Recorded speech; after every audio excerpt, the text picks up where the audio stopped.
ఏలూరు జిల్లా జంగారెడ్డిగూడెంలో SFI DYFI ముఖ్య కార్యకర్తల సమావేశం నిర్వహించారు.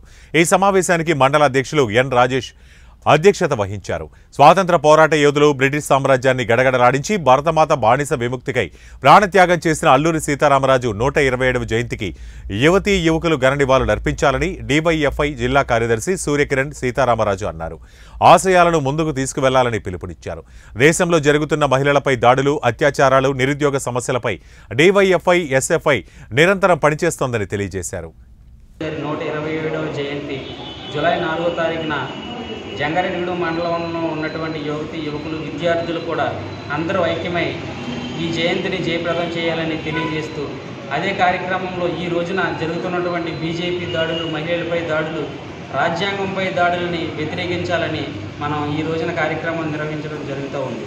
దీనికి సంబంధించి ఏదైతే జంగారెడ్డిగూడెంలో ఉన్నటువంటి విద్యా సంస్థల్లో కానీ ఇతర యువజనులుండే క్రికెట్, వాలీబాల్ టీముల్లో కానీ ఉన్నటువంటి ప్రతి ప్రదేశాల్లో కూడా ఎవరికి వారే స్వతంత్ర సమరయోధులైనటువంటి అల్లూరి సీతారామరాజు గారిని జ్ఞాపకాన్ని స్ఫూర్తిస్తూ ఆయన ఆశయాలను ముందుకు తీసుకెళ్లేందుకు అందరూ అనుగుణంగా పనిచేయాలని, భారతదేశాన్ని రక్షించుకోవాలని ఈ కార్యక్రమం ద్వారా మేము తెలియజేయడం జరుగుతుంది.